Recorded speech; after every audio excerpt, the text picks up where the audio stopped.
tis past, shadows near, upon you with fear, disappear.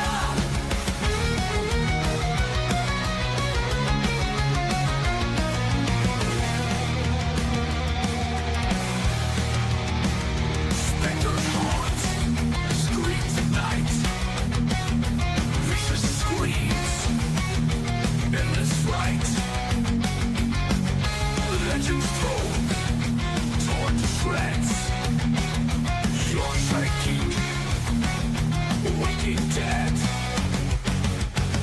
Friday night, fears embrace, eyes wide, arms race, grotesque past, shadows near, upon you with fear, disappear, disappear. Specters haunt, screams ignite, vicious screams, endless fright, legends told.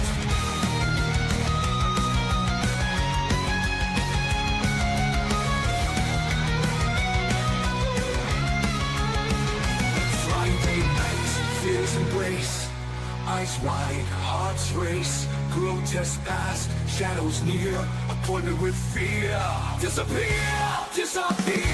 Fears embrace, eyes wide, hearts race, grotesque past, shadows near, appointed with fear, disappear, disappear.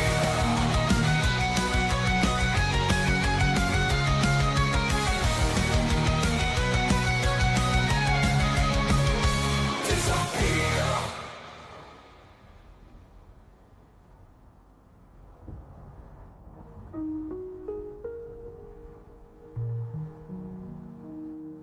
Evil laughs, bloody might, old and new, pure terror sight, keeps with you, truth unveils, endless dread, no veil. Friday night, fears embrace, eyes wide, arms race, grotesque past, shadows near, appointed with fear, disappear, disappear.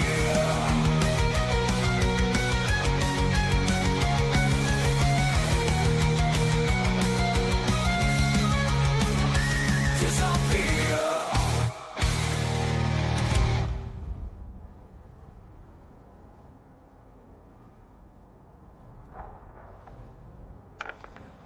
Oh, let be God, what we must do. Dot. Oh, there, free, fill.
Hey up, it's Steve from the Old Yorkshire Geek, and welcome to episode 139 of Friday Night Appointment with Fear. And this week we're going back to the Final Destination franchise. We're doing Final Destination 3, and it's a jolly darn good film, I must admit. I've watched it a few times today. Twice, yes. On the Blu-ray. A good Blu-ray, by the way. It's got some really good special features on. So, but anyway, that's bad. Which is a rarity these days, isn't it? But apparently this one of the when they made the film, they took into account what were going to go on the DVD. So they did there's like a feature length behind the scenes making of, and then there's audio commentaries and stuff like that, and it's all deleted scenes and all that on the DVD and Blu-ray. So good for them. I wish more filmmakers would do that. Anyway, before we start, don't forget, like and subscribe. Where are we?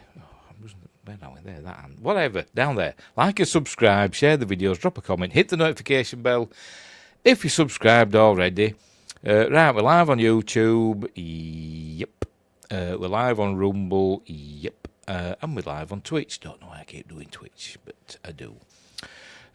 Also, explore the description for links for stuff such as merch and my books.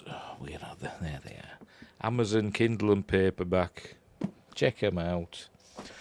My music channel. And other links for stuff like my Spotify page, whatever you call it. And other stuff. Social medias, all that stuff down there. All that, that F and that X and that little camera picture. And all that stuff in the description. I think there's also put links in the description for where you can watch it. In the UK, I haven't checked internationally, but it's on like Amazon and stuff like that, and YouTube. You can rent or buy it in those things. If you want to watch the film. Right, so is that it? Super chats and super thanks would be hugely appreciated, etc. And become a member, and you get early access videos and exclusive videos. And I know I haven't done a lot of member stuff recently. I was going to do one today, and that's why I'm in a bad mood because I didn't get round to it. But anyway, Wingress is the captain of the USS Magpie. I haven't got my pirate hat; it's over there. Not the it's the SS, and not the USS, the SS Magpie. I'm a privateer, and all that stuff. Right. I forgot what I was saying now. Hello, Windgrace, by the way. Yes, Final Destination 3, the third in the Final Destination franchise, as you might have guessed. And it marks the return of James Wong and Glenn Morgan. James Wong directs it. He directed the first one and co-wrote it with Glenn Morgan. Remember the first film, Final Destination, was essentially going to be an X-Files episode, but it didn't end up that way, so they turned it into a film, bless them. Little did they know they'd be spawning a franchise that is still going to this very day, because Final Destination Bloodlines is out. And you know what? It's really, really good. I've seen it. It is really, really good. Anyway, this one stars Mary Elizabeth Winstead and loads of other people you've never heard of. But the faces might look familiar. I think they've been in other stuff. But she's the one that will become the big star out of this lot. It's also got Tony Todd in voice form. We don't actually see him, but he's in voice form. The late, great Tony Todd. What else can I tell you about it? Our music by the late, great Shirley Walker, who for some reason I always thought was Australian. And I looked up today, she's American, or she was American before she passed away. But she was a great composer, one of the few female composers, movie and TV score composers out there, and a sad loss when she passed away in about 2010 or something like that, I think.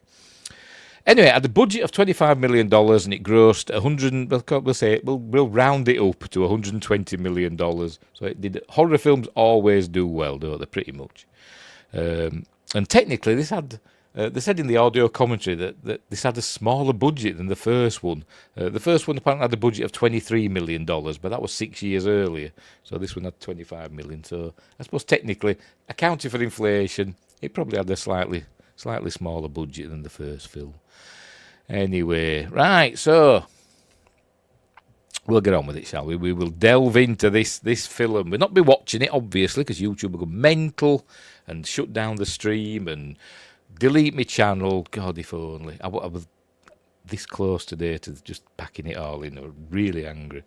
But anyway, we're going to watch it in a series of stills, and I'll try and remember what I have gleaned informationally. Oh, dropping stuff. Oh, where's that gone now? Oh, it's one of them days today. It's like a Final Destination day. Little things that happen. It's going to build up, and house is going to fall on me. Ugh, got you. All it was my glasses thing for cleaning my glasses. Where were we?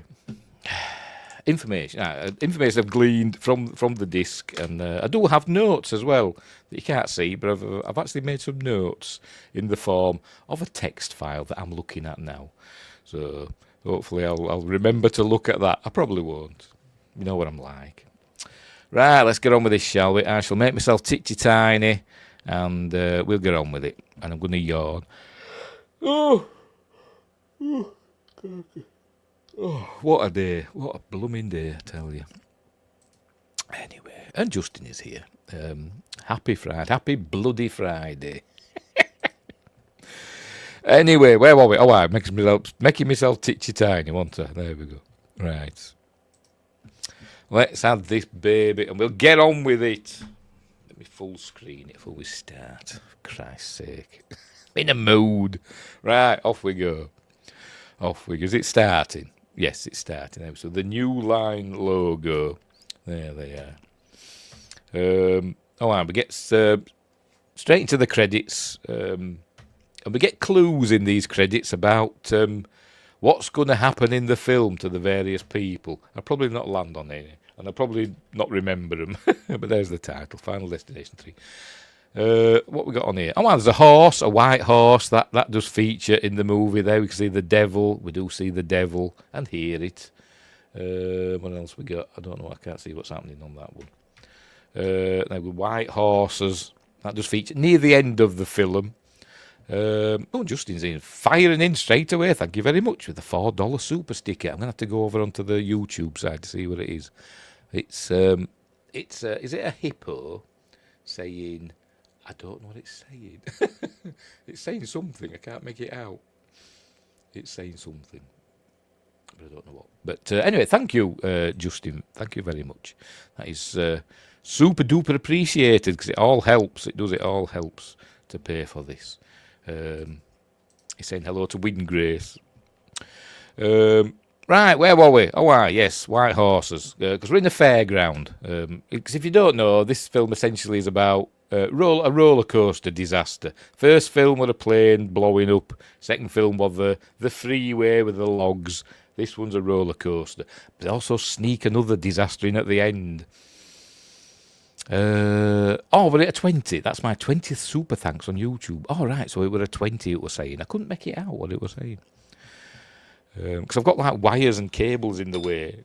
Can you hear them? Look, can you hear them rattling about? I've got like a USB lead that goes somewhere. I don't know what it's plugged into. I think it's plugged into my camera up there, this USB lead. I've got other leads and for my light and all that. So disorganised. Anyway, where were we? Oh, yes, back into this, the opening credits. We'll go through them a little bit at a time, see if we can find any clues as to what's going on. There's the devil, as I said. Anyway. Fairground, blah, blah, blah. Is that... it's some sort of ball going down the thing. I think it's supposed to be from on a pinball machine or something, I think, or something like that. There we go. We see it's rolling about. It ends up going in a thing that says death. You see it there, look. Oh, another clue. The Electric Sisters defy death in twin electric chairs. That's a clue as to what's going to happen later. What else have we got? Some more rides and stuff. Nails. We see nails in this later on. What does that say? Rinaldi Illusionist. I'm not sure what that represents. Let's have a look. What is it? Any clues in the picture? There's a dove. Don't know. I don't know what that represents. Maybe it's a deleted scene. By the way, I didn't watch the deleted scenes. Or maybe I'm just thick and can't work it out in my head.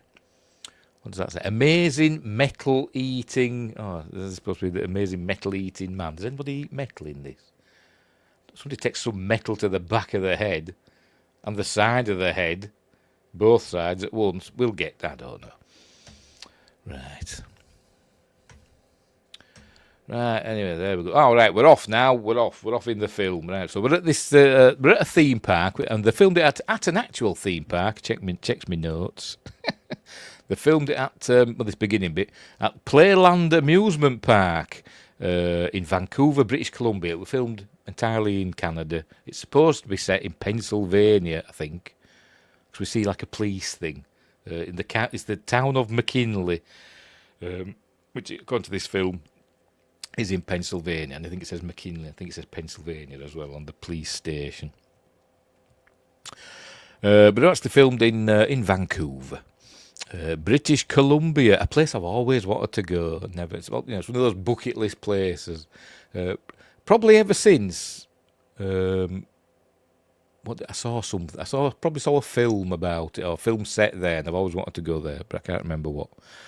I was going to say the New Avengers in Canada, but I don't think it was, because I think they were in Toronto, which in British Columbia, is it? But anyway. Wingrace says, I also started my second channel, a la TOYG's music idea. Yes, he has. He's got it's called Wingrace with the AI in capitals. Go and check it out. Let's put some cool stuff on there. YouTube is stingy with promoting it. Yes, they are very stingy. I've only got 6 subscribers so far. Anyway. Justin says, Pennsylvania, that's my home state. Yay! Yay! Anywho, back, this is where it's supposed to be, but it's not. It's in British Columbia. For some reason, when they mention it in the audio commentary, did they not have permission to say where it was filmed? I don't know, but it said something in the commentary. It said, "Oh, we filmed this bit at the," and it went beep beep amusement park. So like they beeped out its name, so they mustn't have got permission. Anyway, we've seen this ride. Everybody's having fun, and there's the lovely Mary Elizabeth Winstead. There she is. She's our final girl. There she is having fun, and she's taking photos, as you may notice, because she's taking photos for the graduation yearbook or something. It's a bunch of like 17-year-olds, and they're getting ready to graduate from high school. She looks up, and I think we noticed there's a V flashes or something. I think something happens with that V.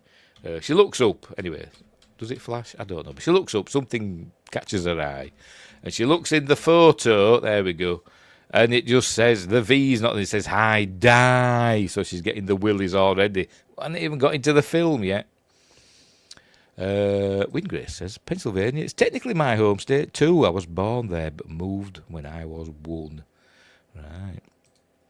That V has a vendetta. Yes, it does. Anyway, so she's getting the willies already. Is Wendy, she's called Wendy, by the way, in this. I found out today she's married to Ewan McGregor. I didn't know that. She married him in, 2022 she married him, sorry. So there we go. Hello, Kat, she's heard me voice. Bloody hell. Right, so they're all going to go on this roller coaster now. Welcome McKinley High, grad night, 05. I kept watching it thinking, why does it say 85? It says 05. So it is set in the year 2005. There we go. And there's Wendy with her boyfriend Jason. Don't ask me who he's played by. No idea. And that's Kevin. And I can't remember what her name is. But anyway. They're going to go on this big roller coaster. And then she's getting the willies again. There we've seen the roller coaster. It's called something like the Devil something or other. And there is an actual roller coaster at this park. I forgot to call it already. Well, they've got Parkland, Playland at this amusement park, Playland amusement park. But it's not as big as this. I think this might be CG, but a lot of the externals of the roller coaster we see are CG, so make it look bigger than it actually is. But they did film on the roller coaster a lot. Anyway, so what's happening here? I'm just putting the camera down. We're meeting some of the other people. They've gone for something to eat, by the way, before a roller coaster ride. Not a good idea, is it? Nobody throws up. Anyway. So there we go. Anyway, so they're having a talk. Oh, yes. And the lads go off to get their food. And then she says, I can't remember her name. I can't remember what she's called. But she's Kevin's girlfriend, who's very much in love with her. She says she's going to break up with him after graduation. So that's not nice, is it? Meanwhile, we're going to meet another chap. somewhere called Franklin Cheeks, and he keeps following these two around. Don't ask me their names either. I tell you, I'm bloody terrible, aren't I? I'm going to look them up, aren't I? Right. Where are we? Ashley and somebody else. Carrie, I think. I think it is. I think it's Ashley and Carrie. But I could be wrong. Don't quote me on that. Anyway, by the way, there's somebody called Bloodworth in this, played by somebody called Jodie Rassicott. I don't know how you pronounce that.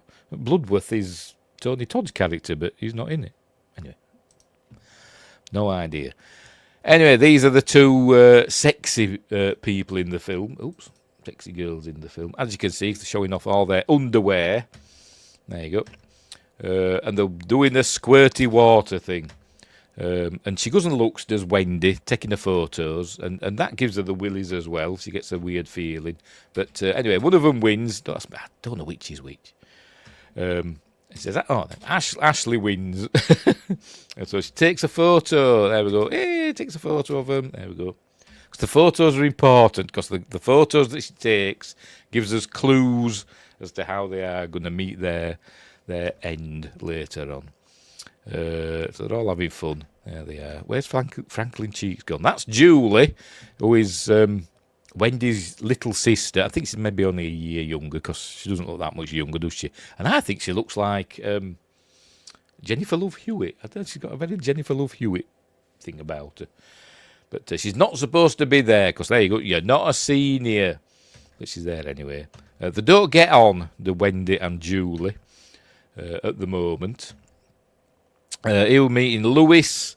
He's doing the strong man thing with the bell. Apparently all the pictures on this bell are all politicians. There's I think there's George Bush Jr. And at the top is the governor of California. That Austrian chap. And there's others as well. So she's taking pictures, there we go, and he does it, and he breaks it. He makes the bell come off just as she takes a picture. There we go. There we go, the bell comes off. It doesn't hit anybody, thank goodness. Anyway. Justin and Winggrace are talking all about Pennsylvania in the chat. Justin says he goes hunting up near there in Potter County. I won't say you're doxing yourself. Anyway, there you go. So he's won that one. Showing that he's the strong man. He's the jock of the film. Then we hear the devil going, ha, ha, ha. So where we hear Tony Todd's voice, and then we see the devil. We're going to get to see a better look of it. Not yet. It's a big styrofoam sculpture of a devil. There it is, and it's got big balls dangling down. Because it's mentioned in the script, but they did actually make him with big testicles. Anyway, so there he is. There we go. Tony Todd's voice. This is the beginning of the end. She takes a picture of her boyfriend Jason. So we're going to get close to what's going to happen to him, but not till after. But anyway, whatever. She's worried about the ride. She's freaking out a little bit, and he's saying, we learn, by the way, she's a control freak. She likes to be in control, and he's saying, on roller coasters, you're freaking out because you're not in control, etc. But you'll be fine. So off they go. And so do Ashley and whatever the other one's called. I've forgotten already. Carrie, I think it was wanted. This is Franklin Cheeks. There he is.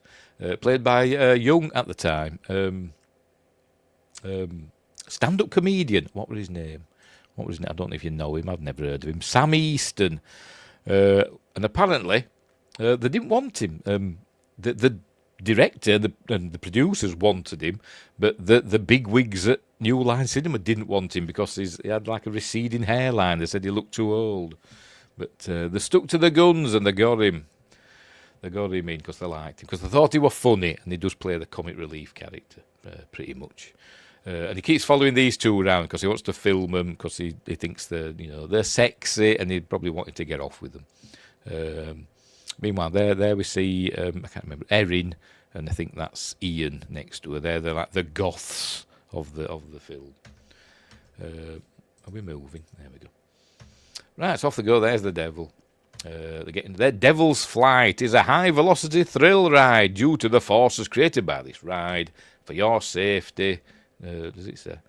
Guest must be something or other. I don't know. No exit after turnstiles. I'll see you soon. It's massive on the inside. Is this roller coaster? Anyway, up they go, up the stairs. There we go. They're in the queue. People getting out. Other people getting in. Having fun. They're all talking. She's freaking out a bit. Is Wendy about it, and the comforting her saying, it's all physics and science, and you're completely safe. You have more chance of dying driving to an amusement park than being killed in one, etc. She's seeing all the clues of the Grim Reaper. Anyway,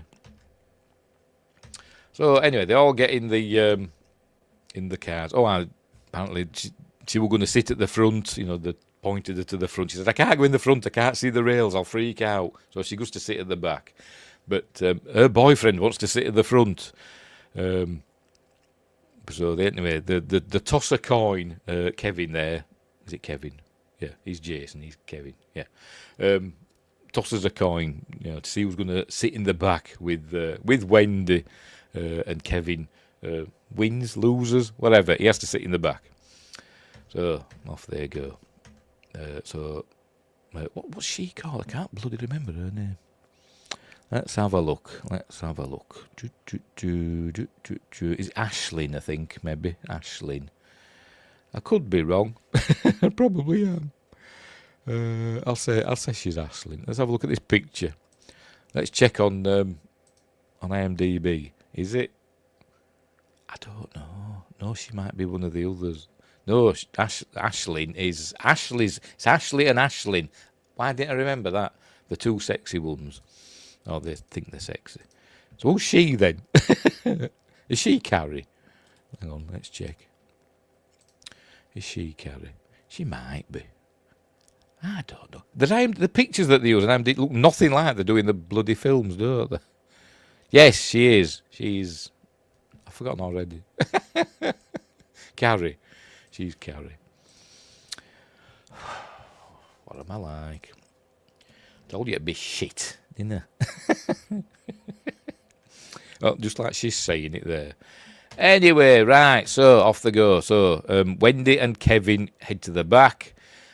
Carrie and Jason are in the front. And there we go. It's massive. Look how big it is. All roller coasters I've been on. Not that I've been on a lot, to be honest. But they're all like, you're cramped in and it's just up a little winding, rickety stairway. But anyway, this is huge. Anyway, they all get in, blah, blah, blah. It all starts. Somebody's got a camera. Remember, he's got a camera with him, and Wendy has as well. He's got a video camera. She's got a digital camera. And she's got a picture. Oh, some kids tried to sneak on. But, they get booted out. Yes, and this is where we see the first thing going wrong. One of the attendants pushes the safety harness, whatever you call it, pushes it down for Lewis, and it sets off this. This starts leaking. There you go. That's that hydraulic fluid starts leaking out. So that's not a good sign already. Anyway, there you go. She's going to take a picture, and then somebody waves his hand, says, "Oi, can't you read? No cameras." There's a sign that says no cameras. There we go. So he puts it in his pocket. Kevin puts it in his pocket. He notices this and he stashes his camera away. So anyway, off the go. He sees gets some bubble gum stuck on his finger from a previous occupant. He's like, "Ooh." That's going to be a clue, for in a minute.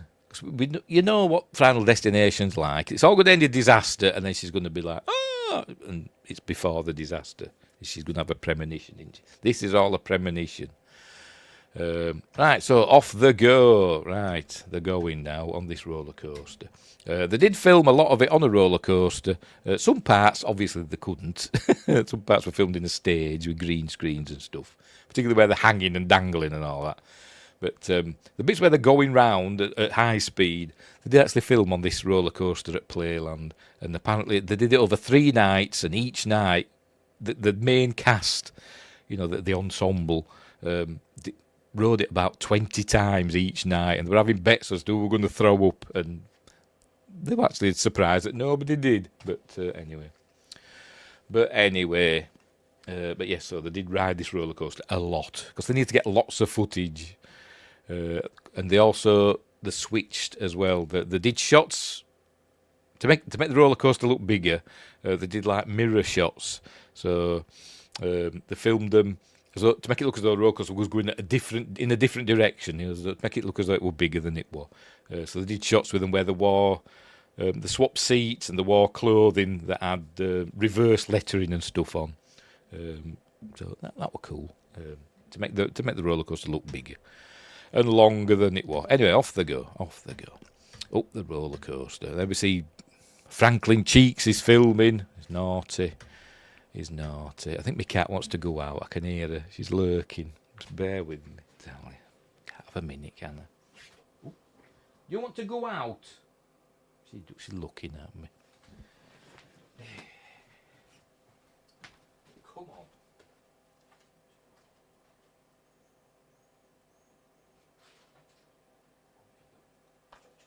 Not you. Bugger off, you.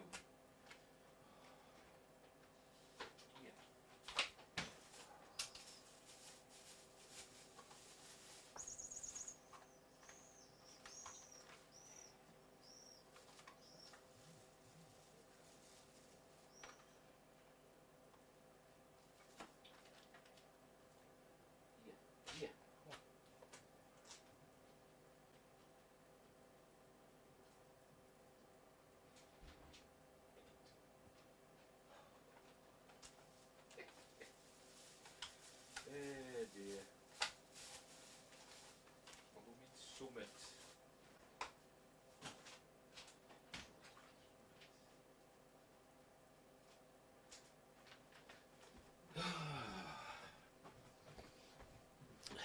I'm back, for God's sake. Bloody animals. Where were we? Yes, right, they're on the roller coaster. Off they go. They're getting ready to die, basically. Right, so here we go. Off they go. Say, oh my God, because they're going up. There we see the hydraulic fluids freaking out. But they're all having fun and games. But, Franklin's filming it, and he's shouting to the Ashley and Ashlyn, talking about them getting their tops off, basically.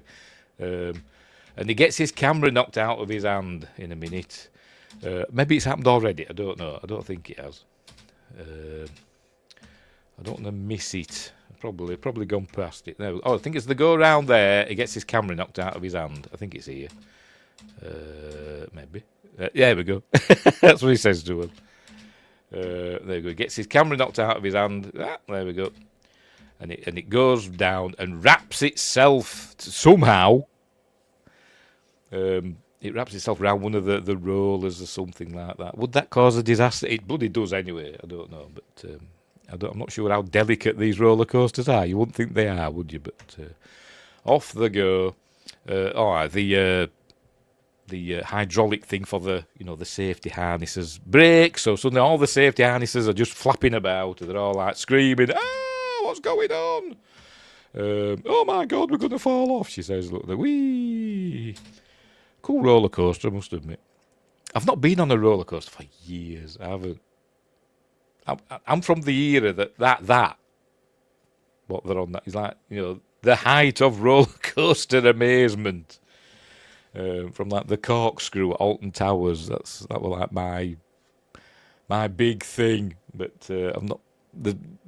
I'm sure roller coaster technology has moved on.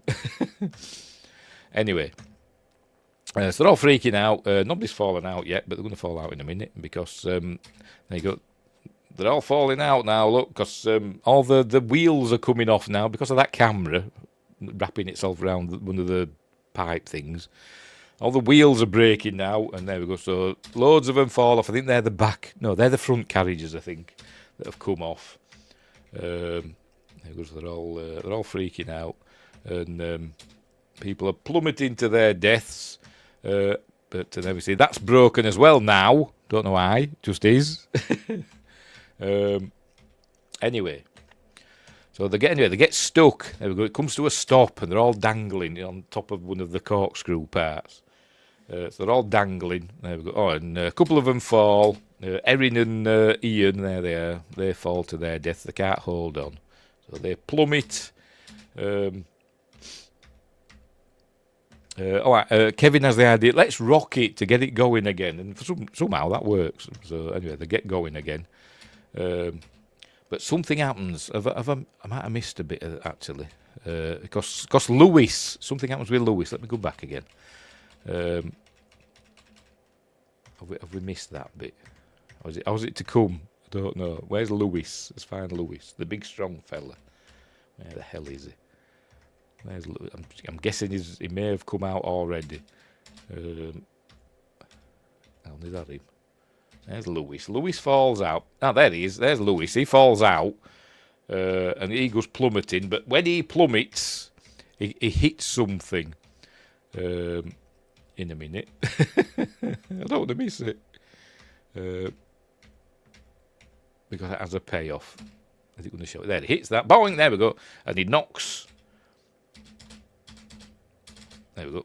Knocks that pipe. So there's a pipe sticking out now. Right. So they do their upside down a bit, and then off they go again. But Kevin stood up. Here he is. He stood up here. He can't sit back down because of the centrifugal forces or whatever. And he ends up hitting that. There we go. Shows us that. And gets cut in half. And there we see half of his body. Some cool gore in this film. There really is. And then she falls out then. The whole lot comes down, look.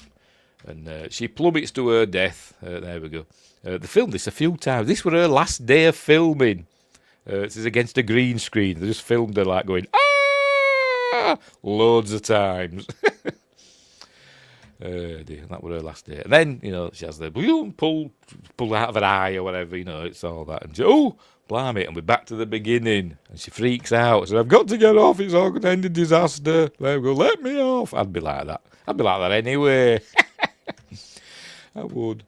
Anyway, we were cheeks on something. Obviously, everybody's not happy with her, much like in the other, in the first film. It's essentially a remake of the first film, really. At least the second one was a bit different, wasn't it? With that, nobody could foresee the road accident, could they? Well, this one they've gone back to somebody freaking out and making other people get thrown off a ride or a plane.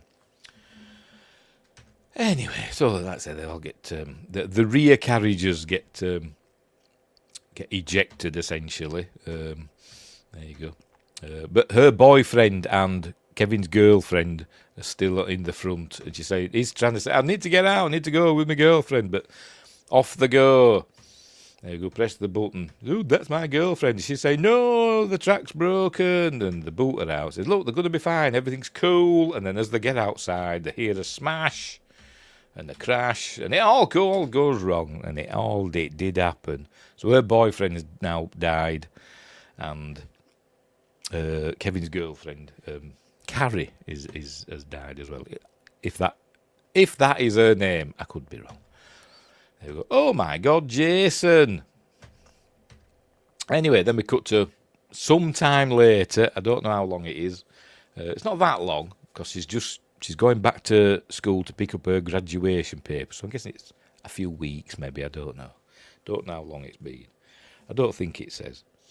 Let's have a look. Does it say? Let's have a look on Wikipedia. See what it says in the plot. It just says weeks later. It doesn't say how many. Right. So, and it's raining. This was actually the first shot. They're supposed to start filming the amusement park scenes. Pardon me. But the weather were horrible. I think it was too cold. It was really cold and rainy and all that. So they couldn't film those scenes then. So this is like the first scenes of the film were actually this stuff, which is called like a cover set, isn't it? It's cover for bad weather. But anyway, she's gone back to school to pick up her graduation papers. Then she's in her locker. Got a picture of Jason there. Anyway, so she's been all sad. I was just seeing the people who passed away. They've got a shrine. They show it now with a shrine. So how many died then? 7. 7 died. I think 7 died and 7 survived. So that's poetry, rhymes, I suppose. What George Lucas had said. But how come it's 7? There must have been an odd number then, because we know Franklin Cheeks was sitting on his own, so there must be somebody else in the front carriages sitting by themselves as well. If there's 7, anyway, unless somebody survived, maybe they did.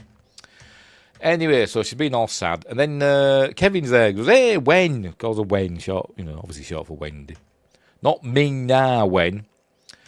Calls her over. I think it was actually raining this day. I think they didn't need to use rain towers or anything. I think it was actually raining. I think that's what they said in the commentary. Just to talk to her. She hasn't been back to school since the accident and all that. But anyway, so he's looking out for this. He said, "I told Jason I'd look out for you," and she said, "Yeah, for 3 minutes while we were on the ride. It's not a lifetime commitment." And then she says, "We don't even like each other," so she's fobbing him off. Anyway, so here we see some of the others. They've got the graduation books, whatever that. It's not a thing. The yearbook. We've got the yearbooks. It wasn't a thing when I was at school, but it is in America, isn't it? A lot of fans of the series believe this is the best Final Destination. I like them all, so I don't kind of like them all equally, to be honest. They've all got good points and bad points, but I think this one is a pretty good one. The new one is really good. I really like the new one. Bloodlines, or just Bloodline, whatever. Anyway, right, so Ashley and Aisling go over to her and they invite her to go to a tanning salon with them for the graduation ceremony. And if they're going there, they're inviting her, to make her feel better, in case she feels lonely or she wants somebody to talk to. And Ashley gives her a phone number. Here's my cell number and all that. So obviously, but she's not going. She just scrunches it up, look, and off she goes. Anyway, Kevin, not to be fobbed off, he goes and talks to her, and he's saying, "I've been looking up on the internet. This is not the only time that this has happened." He says 6 years ago, loads of students on a plane to France freaked out and got booted off, and then the plane blew up, and then they all died in mysterious, weird accidents shortly afterwards. But then he never mentions the highway accident. But then there's a bit later on in the film that gets it wrong. So that does mention it, but gets it wrong. But anyway. Anywho, Justin says, "It is good, but best not sure." Wingray says, "I prefer Ash versus Final Destination." Dear, groovy. And she says, "They're all good. One is the best. The new one is good." It is good, yes, it is good. I think the second one's my favourite. I like the logs. I do like that one. This one does have a very ambiguous ending for the main character. Well, it's leaving you to decide, isn't it? For yourself, what happens. It just you can kind of hear what happens at the end. But we'll get there. There he goes, telling her all about that. And she says, "Oh, bugger off." I think she uses the F. I think she drops an F-bomb. Tell him to go away, basically. And drives away. And I don't think that's her actually driving. Because, although we do see her driving later, but according to IMDb trivia, Mary Elizabeth Winstead couldn't drive. So they had got a stand-in to drive the car out of the parking lot. But later on in the film, we see her pulling into a parking lot. Because Because we see her get out of the car, we see the car pull in, and she get, unless it was a digital special effect that cost like $1 million. I don't know. Anyway, I've just read that. Sorry, Justin. Anyway, right. So off she goes. What's now? Oh, yes. Ashley and Aisling are going to the tanning salon, and here's Yuri, the manager, who's on the phone to his girlfriend. Apparently, can't get a signal inside because of the tanning beds or something, and she keeps phoning him up. Anyway, so we're getting loads of clues. Ashley picks up some of these eye things that are soaking in alcohol, extremely flammable. Anyway, and they're drinking drinks. Meanwhile, Wendy's at home doing stuff. There you go. Julie comes in and says, "Oh, this is my good luck bracelet that her grandmother left in her will. There you go. So stop stealing from me." But then Wendy calls her and says, "I need you, you're my sister. I know we don't get on, but I need you, and I don't want it to end terribly like it did with me and Jason." And she says, "I can't speak to mum and dad." And I'm thinking, are her parents dead? But apparently they're not. They're not. Her parents are around, but we never see them. And she just can't talk to them. Don't know why. She just can't. Oh, pardon me. So anyway, they kind of make up here, and she says, "Okay, well, you can borrow this, and I'll come and..." Because Wendy says to Julie, after graduation, I'm out of here, going to college, university, whatever. Come and visit when I get to my new place. And she says, "I will," and she gives her the bracelet and says, "I'll pick it up when I come and visit." So they kind of make up a little bit. So that's that bit. And then she's, and Julie says, "Can I borrow your camera then and take it to the graduation ball, dance, whatever, I don't know." And she says, "Well, I've just got to charge it up." So she plugs it in, and it comes onto a photo of Jason, the photo she took of Jason, and she notices, hang on, where are we? That he's got the roller coaster carriages going in, looks as though they're going into his head. So this is a clue. It's a bit like The Omen, is this. You remember in The Omen when David Warner was snapping pictures of people, and then it was showing marks on the photo, on the negatives and on the photos of what were going to happen to them. If they get a neck injury, it showed like a black mark and all that. This is a bit like that, where the photos are giving them clues as to as to their ultimate fate. Anyway, meanwhile, back at the tanning salon, there you go. She keeps phoning him up, and then Ashley and Aisling just say, "Oh, we can deal with it ourselves. You go and talk to her." So he goes back outside, and he tells them, "No drinks. I told you before." Because apparently there's spilled drinks in there before, and she makes out she's putting it in the bin, but she doesn't, because she's an idiot. Don't know who this is, but she comes out and she gives her a look. I don't know. I don't know why they're showing her. Is she the girlfriend of one of the director's girl? I don't know, but anyway, she walks out. She's very tanned. There you go. She's looking at that again. Then weird stuff's happening. I think that in the second one, and in any of the others, I don't think they're really bothered with it. In the first one, they kind of made out that death was this force that sometimes you could see. It was like a shadow that moved about, or a wind. And in this one, they make it, they don't bother with the shadow thing. But they have the wind or rumbling and stuff like that, or lights flashing to show that it's death coming, and it's happening for her. She can sense it. Anyway, right. So they're going in. They've essentially shut the shop. They've locked the front door and put a sign up saying "back in 30 minutes." Because Aisling says, "I don't want anybody seeing me naked, so I'm going to have to be quick here." Because there's some nudity. Anyway, he's outside, still on the phone to his girlfriend. He's put a thing on to stop the door from closing. It's like some what they call it, suntan lotion. A tube of that to stop the door closing. This door must have the strongest spring or whatever it is. Them things that make the door close, the spring on it. It must have the strongest spring ever, because it's keep bloody squeezing this thing. Look. There you go, it's all coming out. So obviously, he's going to get locked out, isn't he? So there we go. She's checking her phone again. There you go, she's checking that, look. They're getting ready to get suntanned. There they go. This bed has been cleaned and is ready for tanning. Ah, you! So off they go. There you go. She's got a drink. Says, no, you'll spill it. Says, no, I'll put it over here. So it's all going to go wrong. She puts the temperature up a bit because they're idiots. She's still looking on her computer. There they're getting ready to get suntanned. Oh, she's looking on the shelf for some CDs, for music to listen to. Obviously, that breaks a bit.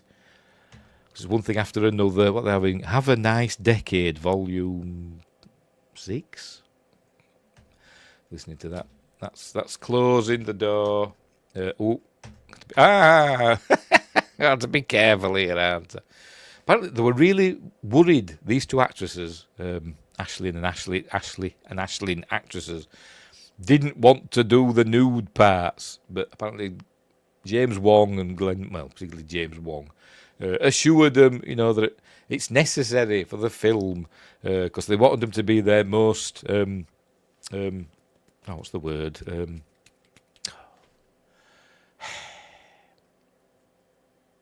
Can't remember the blooming word now.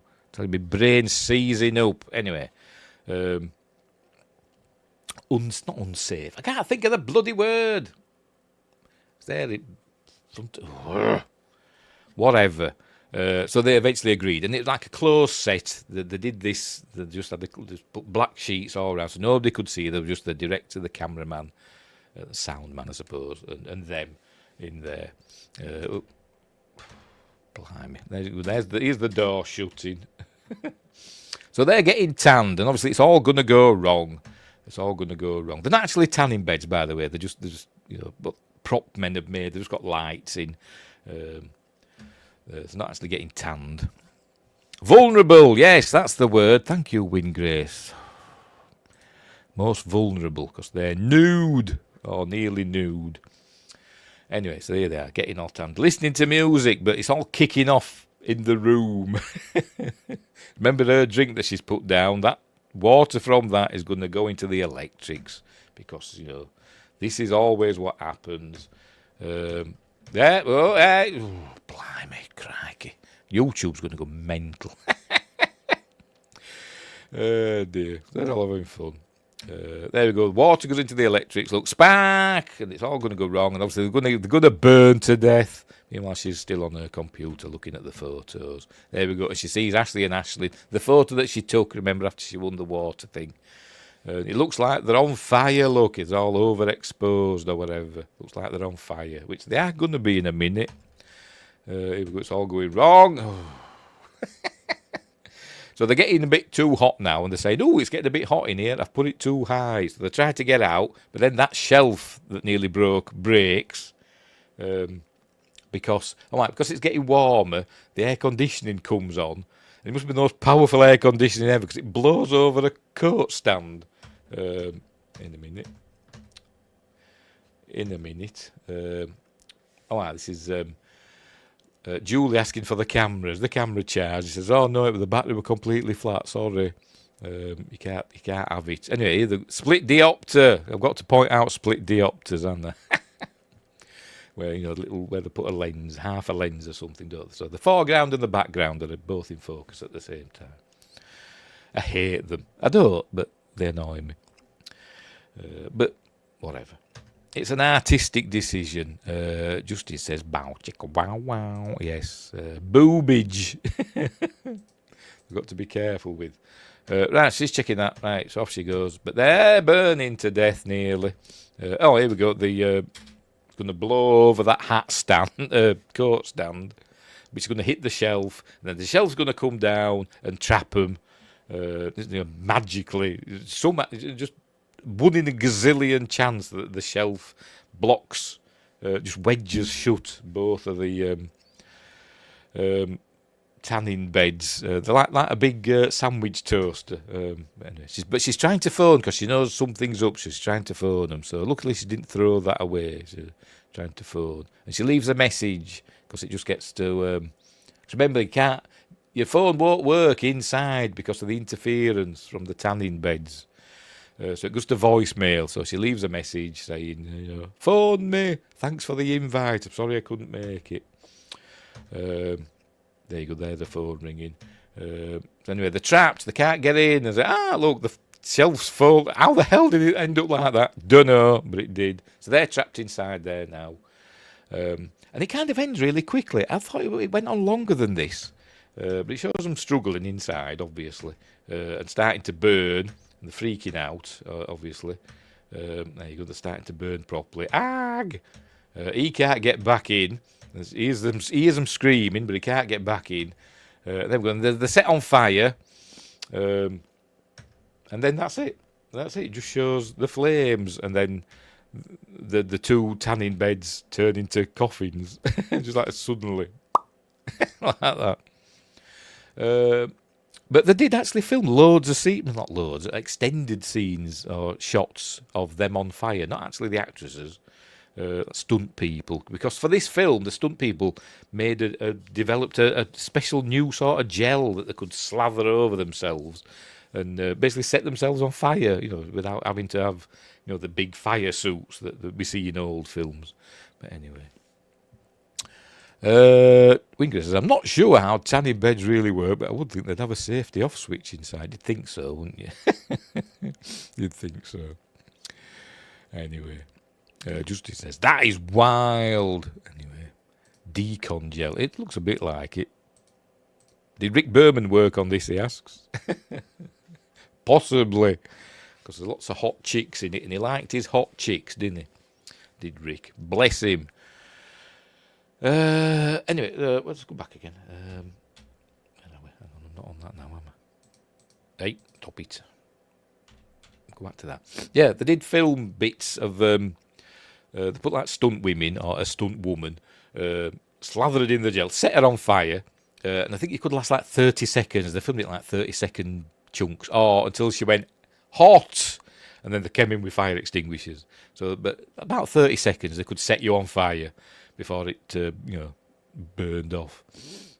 So they filmed them inside. They filmed them, struggling and trying to kick out the bottom of the tanning bed and all that stuff. But like I said, in the actual film, it's over and done with in seconds.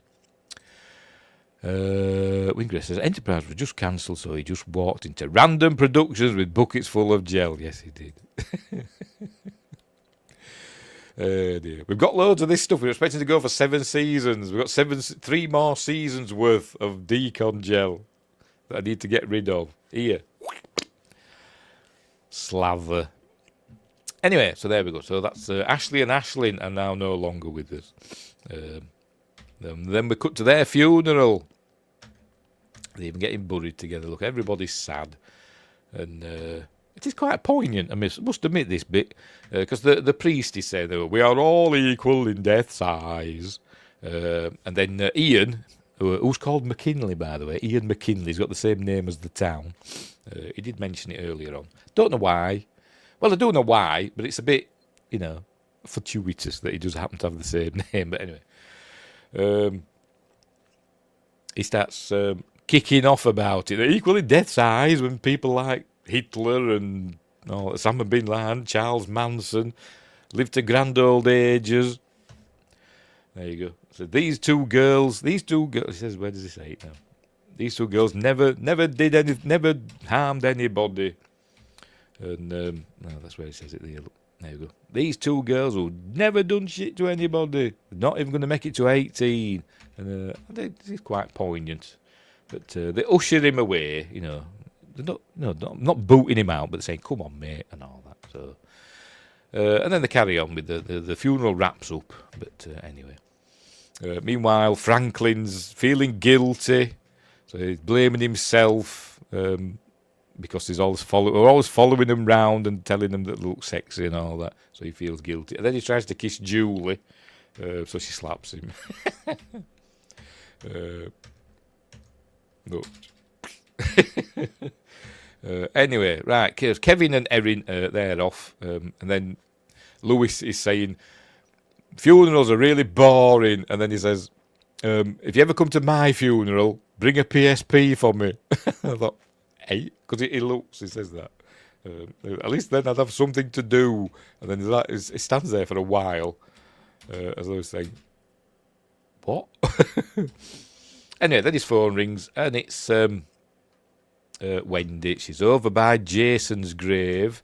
So over they go, and then we see Jason Robert Wise. And they did name him after Robert Wise, the director, of like The Haunting, Star Trek, Sound of Music, etc. Day the Earth Stood Still. Andromeda Strain did name him after the director as an homage. So she's there, and let's say they're talking. They're gonna have a rapprochement, but they're going to get to the bottom of it. Now she's seen the photos, but then we cut to CGI trees. So I'm guessing she's standing in front of a green screen now to do these lines. And she's talking about, she keeps feeling this presence. At first she thought it was Jason's presence watching over her. But then she says she feels it's something else, like the presence of death, as like an entity.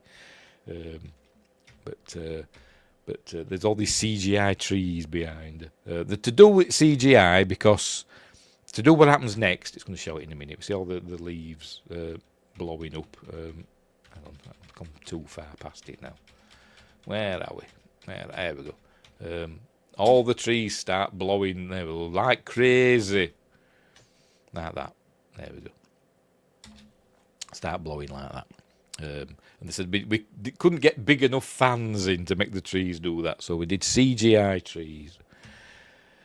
Anyway, so that's spooky. It kind of reminded me of The Mummy. They mentioned the Book of the Dead, and it always get this breeze coming through.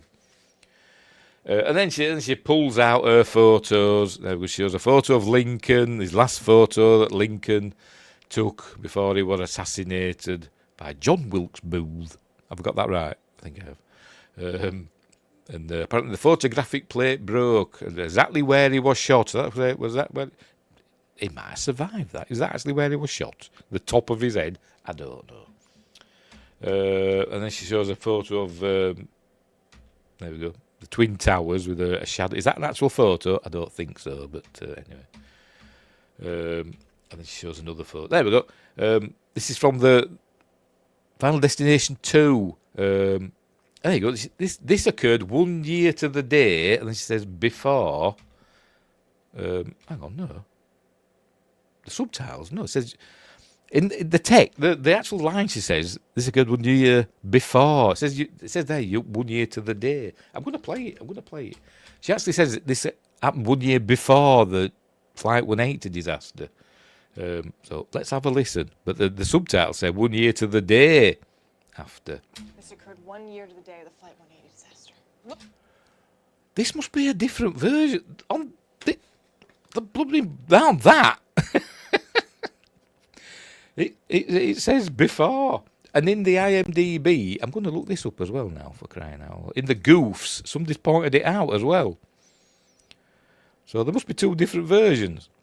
Where are we? Goofs. I'll show you. I'm not lying.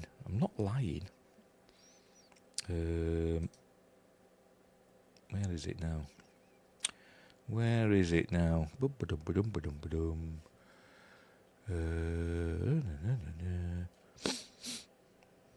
the heck is it? I've seen it somewhere.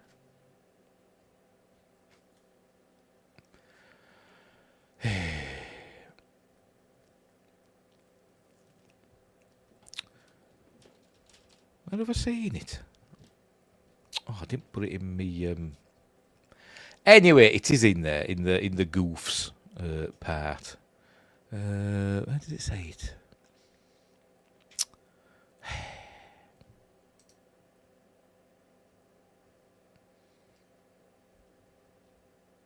There we go. After the funeral ceremony, Wendy shows Kevin the photos from the Final Destination 2. accident scene and says it happened a year before the Flight 180 crash. That actually happened after the plane crash. But in this version, which is obviously a different one, I think it is, because I'm sure in this as well, it's full screen. I'm sure it's not, got the black bars on top and bottom, because you could see more of the trees flapping about in the wind. Anyway, it's a TOYG Deller effect. Yes, it is. It is. I'm going to watch this again. I'm going to check, watch it again, and get back to you. I'm sure it does. So I'm sure they've redone it. They've had George Lucas in to faff with it. Look at the Anyway, then she's pointing that out. 180, because we see 180 again later, but in reverse we see 081 later. But anyway, so there we go. So he's saying this is lots of other photos and of them as well. So they've worked it out that the next to die is, I think, going to be Lewis. I think, pardon me. I think, or is that later? But anyway, they decided they're going to get something to eat, and they're going to go to a drive-through. I think it's this bit. Yes. So they go past this truck, nearly run somebody over because they're distracted, and then they go to a drive-through, which were actually created for this film. It were I don't know, a hardware store or something that were just a bland concrete building, and they built all this drive-through on the front of it in a couple of weeks, 5 weeks or something. I think it took them to do, but it doesn't actually do anything. There's nobody in there. We don't see anybody. But anyway, so they're stopping there and waiting. There's somebody in front of them, and they got the idea for it when they wrote it. I think it was Glenn Morgan. It says he got the idea for it when he read about. I think it was somewhere in California. The people being held up at gunpoint in drive-throughs because you're trapped, aren't you? There's a car in front of you and a car behind you. People getting held up at gunpoint in drive-throughs. They couldn't escape, and so they get this idea from. This truck arrives, Heist Pale Ale. We saw that in Final Destination 2, didn't we? There we go. Somebody's pulling up behind. Turns out the car in front has got Franklin Cheeks in it. But they don't know yet, I don't think. But there we go. They see Franklin's there. Look. They're trying to work out what his death is. They can't work out. He's on the ladder. They don't know, what's going on. But anyway, right. So getting ready to order, but then this big truck nearly runs into him. His radio freaks out. This truck nearly hits them. This is like a red herring, and. But they're trapped now. I said they're trapped at side, and then this truck up the hill suddenly starts rolling down the hill by itself with the driver running after it. And she notices it. There's no one in that truck, and they can't get out. And he smashes through the car behind. By the way, reverses and buggers off, and he smashes the where is it? Where the hell is it? He smashes the windscreen of the car. There we go. Kicks that out, so that they escape just in the nick of time. Look, but Franklin Cheeks isn't gonna. There he is. Look, a dummy head of Franklin Cheeks. The engine just comes out of the other car and splatters him. There we go. Cool stuff. All stolen from Say Cheese and Die. Lol. I have no idea. I have no idea. Anyway, so that's the end of Franklin Cheese with his fat burger Fridays. His head's burger meat now, isn't it? And then we get another look, and all gory. Right, so obviously an ambulance come taking him away. So they're gonna walk back. Her house must be nearby. Oh, is it a Goosebumps book? Or I don't know. Not read any of them. So he's going to walk home, and she's going to drive him back to his house because obviously his car's knackered now, isn't it? So, Mrs. Brooks' English class he references is actually a reference to James Wong and Glenn Morgan's actual Mrs. Brooks' English class. They were both in the same class at college or whatever. That's where they met and became friends. Right, so looking at the photos, they don't know these. There was somebody in front that they don't know who they are. But later on, she notices that one of them's wearing a distinctive bracelet, but we don't know who they are. They suddenly stop on the picture of Carrie, and this where he tells Wendy that he were going to ask her to marry him after graduation, but she doesn't say, well, she were going to break up with you. She just leaves it at that. Don't want to burst his bubble in his morning. But anyway. Hey. There you go. I'm going to ask her to marry me. That's a photo that because what happened when they were at the table, when they were getting the food at the beginning of the film at the table, Kevin actually grabbed her camera and just snapped a photo. This is the photo he snapped. Like an upskirt photo. He didn't realise it at the time. But then he notices there's Franklin there behind with a big fan going into his head, just like how he died. So they say, oh, that's it, look. Anyway, so she points that out. Now they're trying to work out what's going to happen to Lewis. Lewis is next. He were next in line. I don't know. Did she remember the order that everybody died in? Because they all died in different, they're all higgledy-piggledy, weren't they? But they didn't all die in the order that they were sat, even though her and Kevin were sitting at the back, because they fell out and stuff and all that, didn't they? But anyway, whatever. It's the photo she took of Lewis doing the bell thing, and there we see there's George W. Bush there. I don't know who that is. But we've seen the behind. Look, the swirling dervish, somebody with big swords. Or whatever they call them. Not cutlasses. What pirates use. Do they still call them cutlasses? I don't know. Whatever. Like a Middle Eastern sword. Anyway. And they go, the weight looks like it's coming down on his head. The weight there. Looks like coming down on Lewis's head. Anyway. So they're going to go try and warn him. He asks, are there any pictures of us in there? He says, yes, of course there are. He says, I don't want to see mine because it might be horrible. But he does ask as he goes. He says, is it bad? I mean, is it painful or embarrassing? And he says, there's something going up my ass. He don't say ass, it says ass. Anyway, so they're going to go see the next day. They're going to go see. Obviously, they're not that bothered. They're going to go to sleep. They're not that bothered. They'd go running out instantly, wouldn't they? Knocking on his door in the middle of the night. But no, they're waiting the next day. They're going to go see him at the gym. And they try and explain it to him. But he's not interested. They show him the photos. It hasn't blown up to massive proportions.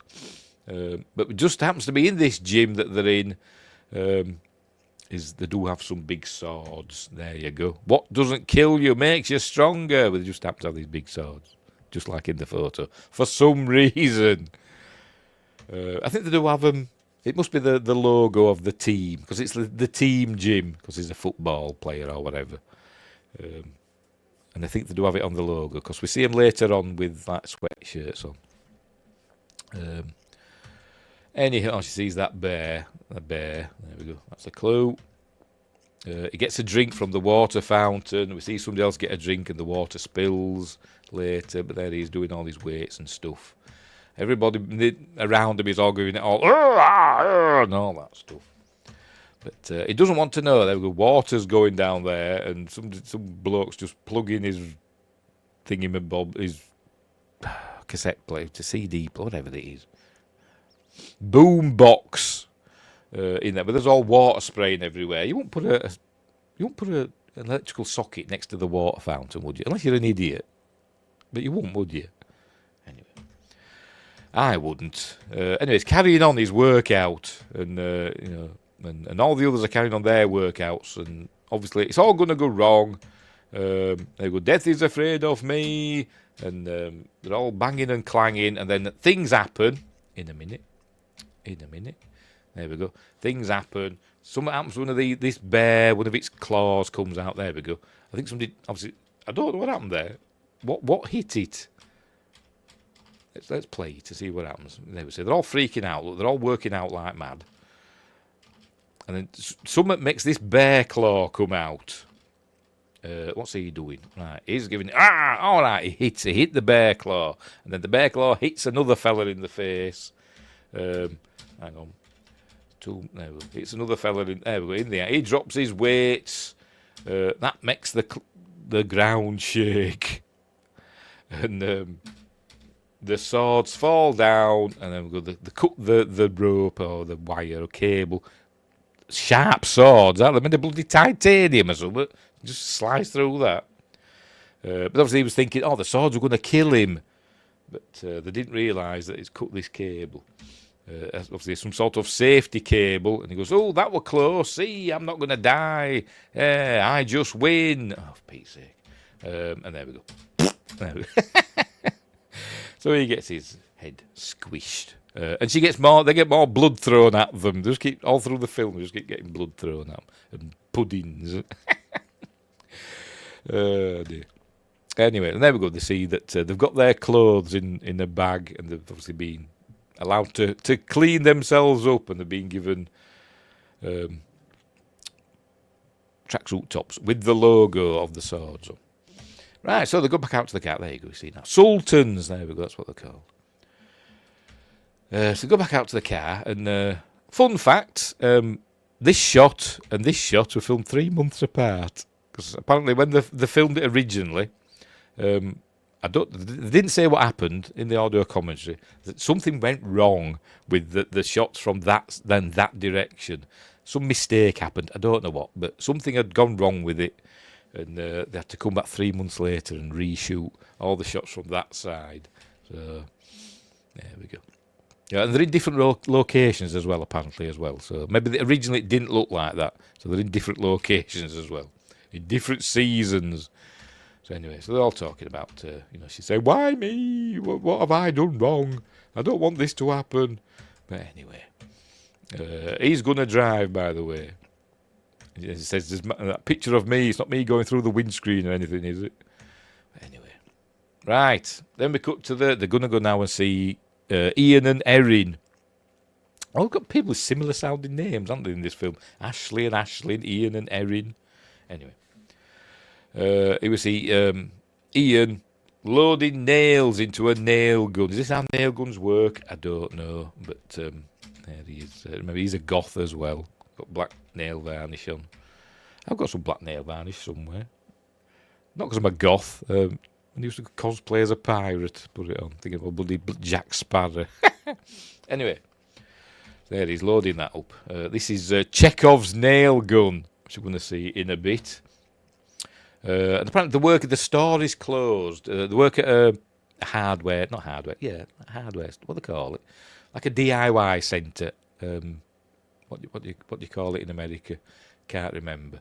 But like B&Q. Or Home Base in the UK. Home Depot would be in America, wouldn't it? It's one of those sort of places. It's called Build It, the Build It Centre. Some of it were actually filmed in one of those places, Home Depot, whatever, I don't know. Or whatever Canada's version is. But then other bits, when it all kicks off at the end of this section, were filmed in a studio, because obviously they couldn't smash everything up in the Home Depot. But anyway, and the actor who plays Ian had to learn how to drive one of these fork trucks. He trained for 2 whole days to drive this fork truck. So he's doing that. He's been told by his boss to kill the pigeons with the nail gun, and he does get one. There we go. No pigeons were harmed in the making of this film, according to the producers and director. But anyway. So he puts that down, and she's on the radio to him saying, go and cut that wood, and then we can get out of here, or whatever. But then they knock on the door, window, whatever, and scare Erin, and she just lets them in.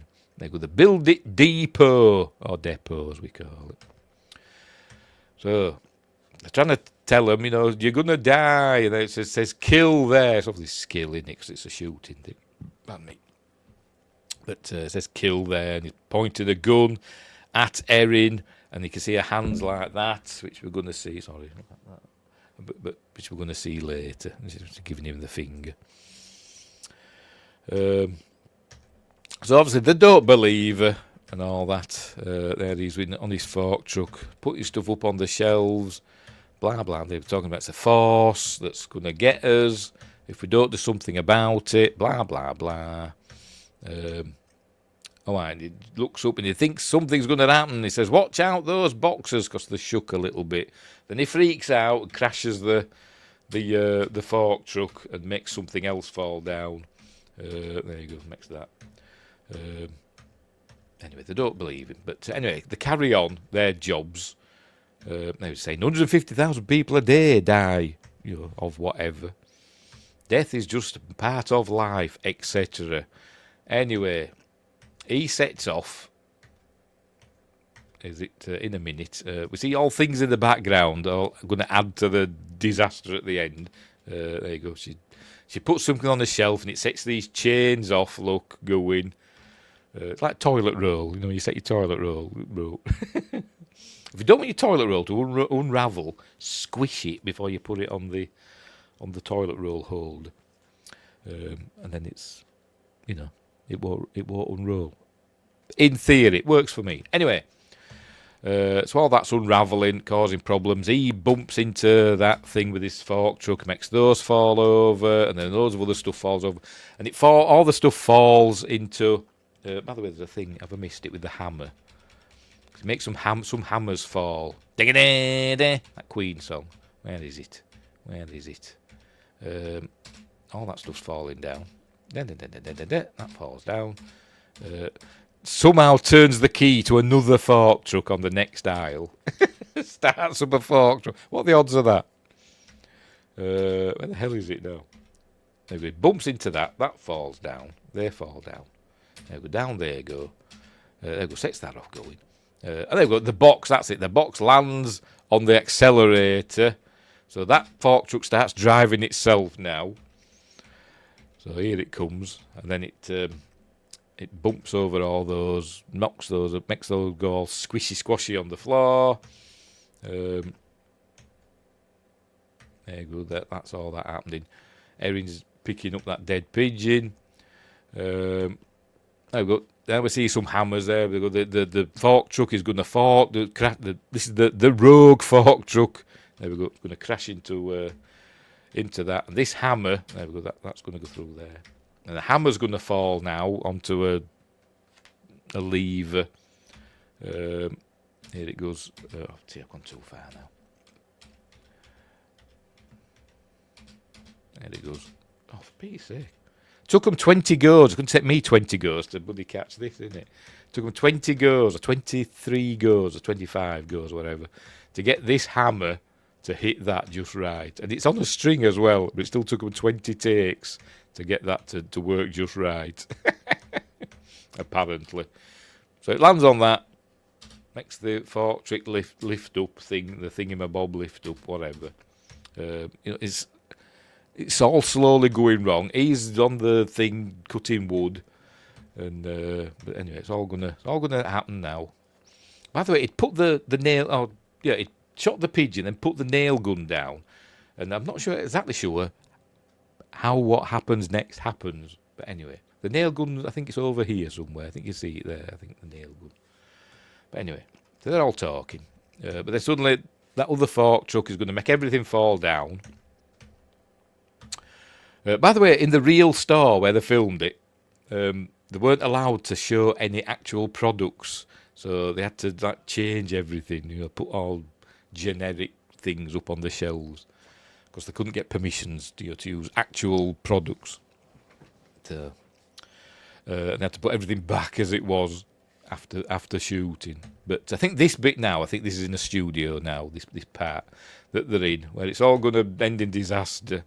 Here we go. Right, so it's all falling now. She notices these ladders falling over.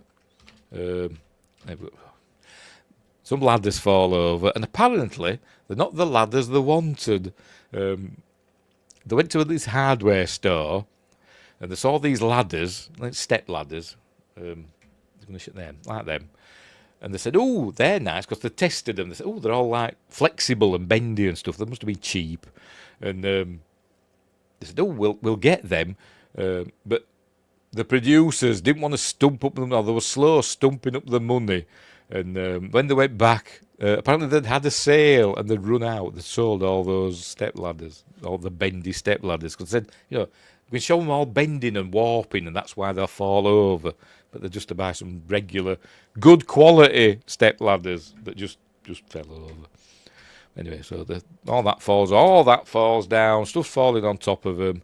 There we go. Bits of plywood and stuff. Actually hitting the actors sometimes, but they use like really light stuff. What they call it? I forgot what they call it now. Not foam. Is it? No, it doesn't sound right. Foam board. Doesn't sound right. Anyway, whatever. There we go. They're all getting buried under, but they're fine. But then, remember, she slips on something that's fallen. There's Erin. There we go. She falls backwards. Here's the nail gun. Now I'm not sure how it has a trigger. How is this trigger working? Look, she just falls back into this. Ding, and then it sets off the nail gun. I don't know why. Did he put it onto something that went through? It doesn't show it. Doesn't show that happen. I don't think it does. But it just said, there we go. But nothing's firing the trigger that I can see. No, it's just firing itself. So is death this supernatural force that's firing the nail gun? Anyway, she's getting nail gun through the head. So I was watching that. They're all screaming. There we go. So she's got all nails through her. So she's dead now. The eye is the actual eye of the actress that they superimposed on her, obviously a dummy head. For added effect. And remember the photo, she was like that, wasn't she? So, like that. Which is how she's ended. There we go. Pennsylvania. Yes, it is Pennsylvania. Obviously, they've been to the police station, and obviously, they're innocent. So, anyway. So they're next, apparently, because it skipped Ian. They saved Ian's life. Ian was supposed to be next, because he fell before Erin, didn't he? In the vision. So it skipped over Ian, so Ian's safe now. But we know that's not true, don't we? Because it kind of recycles back around again, doesn't it? But so he wouldn't have been safe. But he's safe for now, until they get got. So it's them two next. But we learn that it's not, because there were the people that were unidentified. Somebody with a bracelet and somebody sat next to them in the carriage. So, but they keep saying it's us next, but it's not. There you go. We can beat this.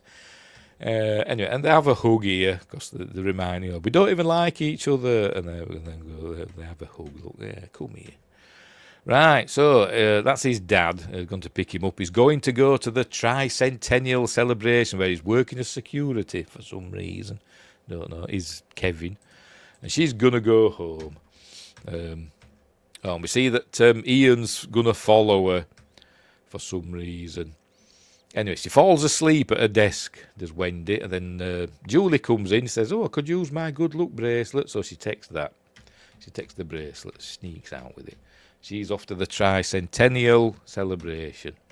She just wakes up. She sees something.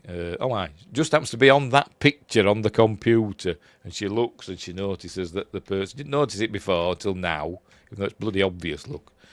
Whoever it is. That's obviously Julie then, isn't it? Who were in the carriage in front of her. She wasn't supposed to be there, remember, because she's not a senior. But she obviously snuck in. With whoever was sitting next to her. Somebody that we don't know. But she's going to get a cool death in a bit. So anyway, she notices that the bracelet's gone. So she goes to the window. Julie's just getting in the car. Why don't she just bang on the window and say, "Julie, I need to talk to you a minute." But she just phones her up. She phones, hello, phone me straight away. Anyway, so she phones up Kevin. It says, Julie's next, and whoever she were with. Because in the picture, she was wearing the bracelet. They're next, just like Goldberg. So they're going to go over now, and All right, he asks about the picture of him.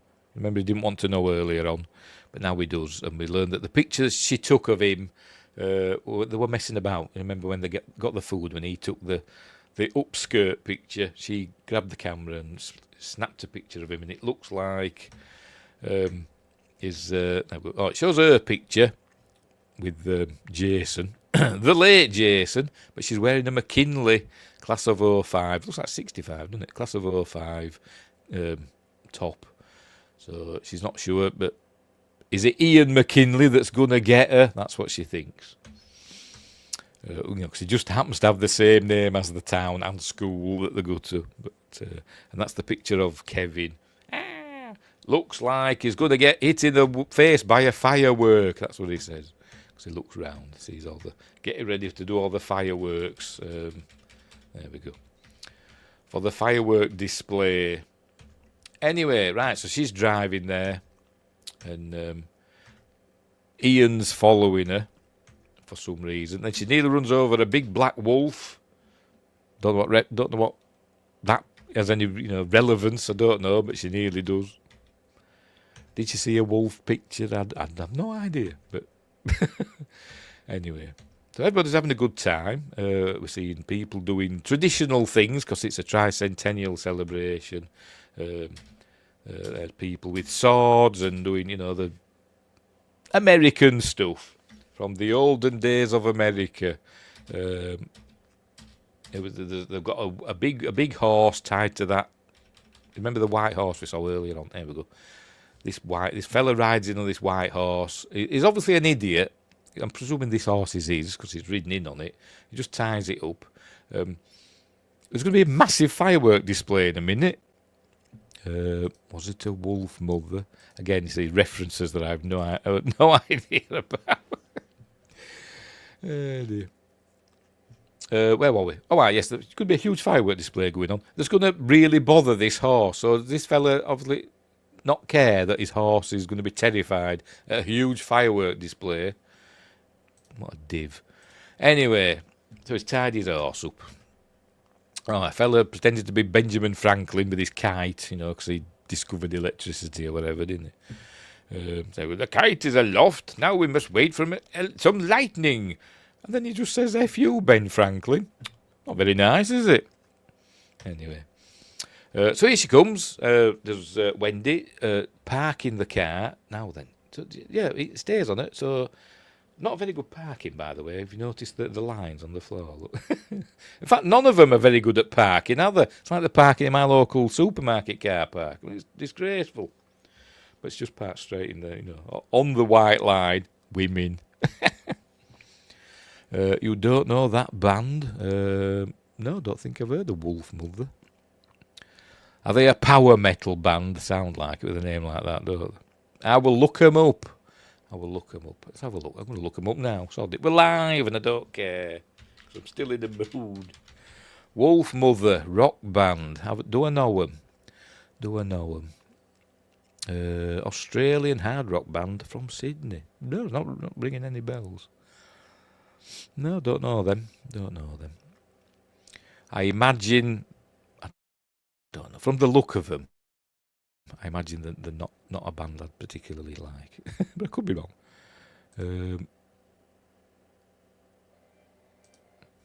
Why is the audio not working on that? Don't know. Anyway, I'll leave that there and I will check that out later. Where were we? Oh, she parks up. See, she's actually driven that car because she gets out now, unless they've done like a super expensive visual effect. Or maybe she just learned to drive between that earlier scene and this one. I don't know. But anyway, off she goes. Idiots messing about with sparklers.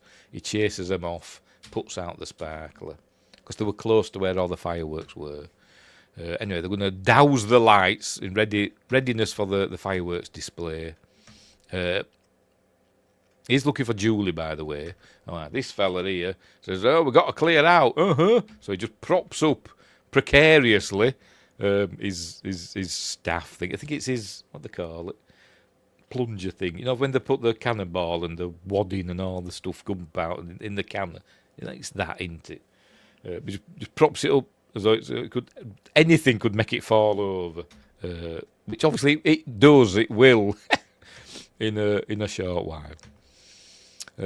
These police are here, just keep wandering about for some reason, and they keep showing them looking as though they're looking for somebody, but I don't know who they're looking for. But they keep showing them going and like heading off in a direction, but they never do anything. Really. Oh, well, there we go. That falls over, knocks over a cannonball, which heads across at high speed. Straight. Is it downhill? And hits, knocks that over. This is one of the things that the fireworks are on, like a trailer that the fireworks are on. So that's being all wobbly now. That's for later, in a few minutes. He finds Julie. There she is. I still think she looks like Jennifer Love Hewitt. I do. And he's saying, you've got to come out, it's for your safety. But obviously she's not interested. And there we go, showing up. Oh, let's go and check this out. Don't know why. They've got an APB out on somebody. I don't know. There we go. The fireworks are going off. Some of them are real fireworks and some of them are CG fireworks. And I don't know which is which.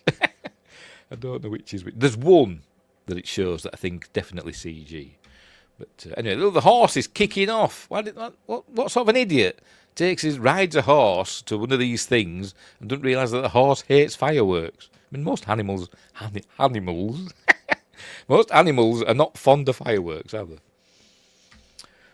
There we go. I think that's CG. That looks very CG, doesn't it? It probably isn't, though. It's probably the only one that isn't. But anyway, the horse breaks free. These idiots! I think these are the idiots with the sparklers from earlier on. I think I could be wrong. Does it show up? No, it showed them earlier on with the Is it the same ones that he chased off with the? Or is it some different ones? I don't know, because I wasn't paying attention. But they've got cherry bombs or whatever they call them. Bangers, essentially. So we're going to set them off near the horse. And the horse is going to bolt. When he just falls over. Tips over. There we go. The horse is bolt. There we go. Drags that off. It seems to drag this fella off in a minute. I don't know what happens to him. It doesn't show us. So there's deleted scenes. Are they CG ones as well? I don't know. Let's see that. That's pulling that.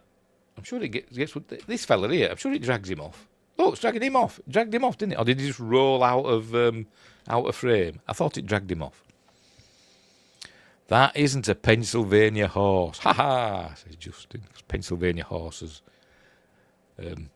love fireworks displays. No, it's a British Columbian horse. Apparently. No, not apparently, definitely. Anyway, the horse is... I don't know how big this fairground is, well, wherever they are, but this horse is taking its time getting there, isn't it, to them? But obviously the horse is barrelling towards Julie. Obviously she's not interested in what Kevin's got to say to her. Because all that stuff. But here comes the horse. There we go. She's remembering that's the photo she took of Julie. Are there any horses in this image? Don't know. But anyway, Julie, look out! Anyway, here comes the horse, and Kevin gets knocked over. But then Julie gets. Remember, it's dragging that thing. Look, that goes round her neck, and it drags her off. And that is actually the actress. What's her name? What's the actress's name? Where the hell have I put it? I've lost my cast list. Why won't you let me go back? I've done something. What have I done wrong? What am I doing now? Hey, there we go. Right, scroll up. Julie, where are you? Amanda Crew plays Julie, and that's actually her that they're dragging along the floor. She had a harness on. Obviously, she hasn't got a thing round her neck, really. But she did have a thing round her neck, but it's obviously not. She's not being dragged by her neck. But she hasn't got much padding on, really. She's got a bit. But they said, you'll be fine. And the stunt coordinator was saying, if anything goes wrong, just shout JJ, because that's his name. I think it said JJ. And then we'll know that something's wrong. But she did this a few times, and she was black and blue by the time she'd done. So I don't know why they just didn't use a stunt woman, because you can't really tell, can you? It could be anybody that's being dragged. But she wanted to do it, so bless her. There she goes, look, dragging her across the ground. But she's not going to die yet, don't worry. They're going to stop her just in time. But it's a really big fairground, whatever it is, this. Because it's dragging her for ages, isn't it? And horses aren't slow, are they? The police are actually doing something now. They're trying to stop the horse, look. Anyway, so they stop the horse, but then some more fireworks go off. The horse sets off again. They was dragging her off again. Ah! But now it's heading for a big farming, an oldie-worldy farming implement thing. It's a plough, or I don't know what the hell it is. So Kevin grabs this fella's sword. We saw it in a minute. There we go. Grabs this fella's sword. We see that it's heading for that. Look, this whatever it is, a farming machine thing from the olden days. A baling machine. I don't bloody know what it is. Pardon me. So she's going to get impaled on them. Ooh, heck. But Kevin saves her. So there we go. Cuts the thing. Good job it was a sharp sword, isn't it? Not just like an ornamental one. But luckily it was a sword sharp enough to cut the rope, and she doesn't get impaled. So Kevin saved her, so it's skipped her now, hasn't it? Anyway. So Julie is saved, yay! So they're all happy for the moment. They round up the horse, but it's not over yet with this horse. Because we've still got to deal with Kevin and Wendy, haven't we? Because I think something's going to happen here with Kevin. They're still helping with this horse. Yes, I forgot.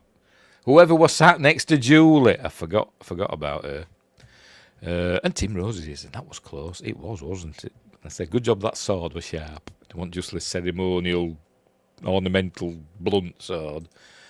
Anyway, they was asking who was sitting next to you at the roller coaster, because she's next, and it turns out it was her, whoever she is. Have a look. Perry, played by Maggie Ma. She's next, and now she's going to get impaled because something's going to go on. I think this horse is still kicking off, and I don't know, it makes a flag go flying. I'm going to have to watch that again because I forgot what happened. It just pulls that flag out.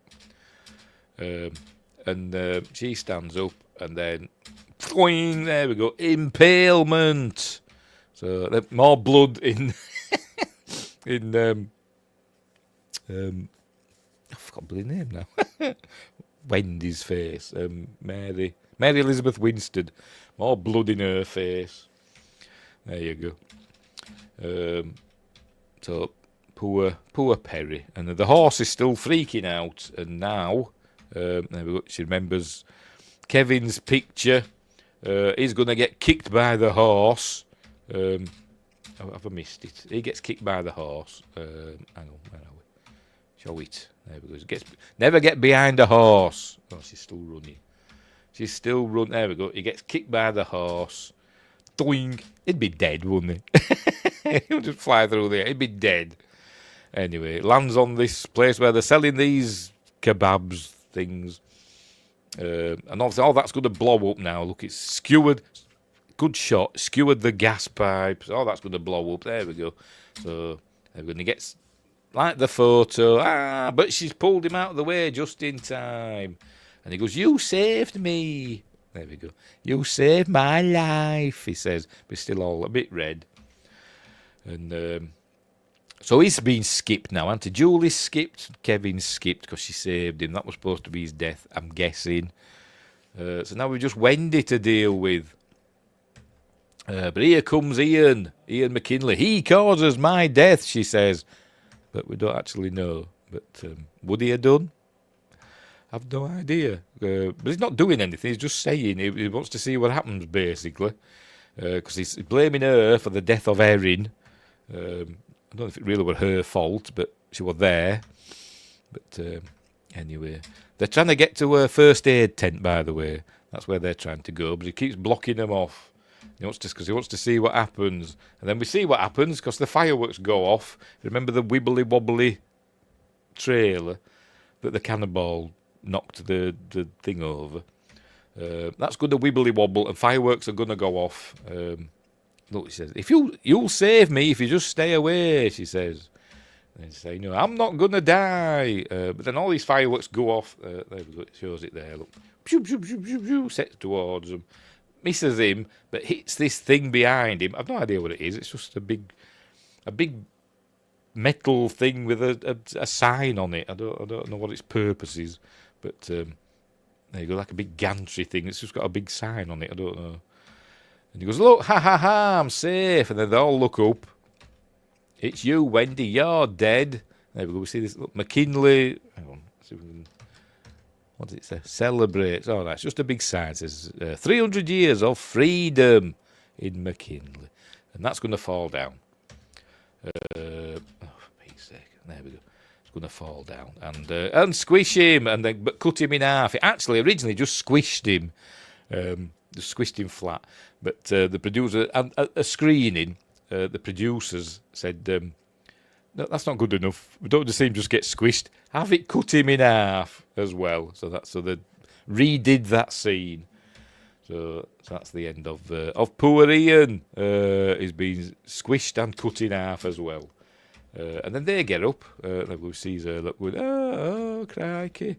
And then that is where the film originally ended. They got up and they staggered out of frame, and then just cut to the credits, and that was the end of the film. And they did a screening for bigwigs at New Line and all that. And they said that they liked the film, but they had some notes. Obviously, that one where they wanted Ian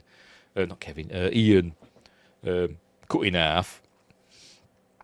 And they said they hated the ending. They didn't like that. They just walked out of frame as though that were the end. And the ones that had been skipped were saved. So it says, "Do another ending, kill them all." That's what the orders from above. Kill them all. So then we cut to, we have a whiteout. 5 months later, and we are somewhere. I don't know where we're supposed to be. I don't know if it says, but they're on are they in New York or are they in Philadelphia? I don't know where they are. But they're on some, a metro train, underground train, tube train, we'd call it in the UK. And we see that Wendy's there with some new friends that we've not met before. Don't ask me the names, but they're on about going to a curry place, and there's all these signs. That build it, look, and there's the tanning salon, signs for that as well, and there's other signs as well that I'm sure are relevant to the story. But anyway, there's a couple, some buskers singing away, and he starts singing a song that she heard on the radio. I think it was when Ian were following her to the fairground site near the end. There you go. But then they leave, and she's going to get off at this station because she says, "I'm having a weird feeling." So can we get off at this next station? But she can't get off. She's thinking back. She starts going to get off. It notices that the cabin, not the cabin, the train number is 081. We're seeing the mirror version of that. It's 081. She's 180 in a mirror image. I think it's there. She's freaking out. Yeah, so she wants to get off now. The Booth line and Oswald. All these names of people that assassinated presidents.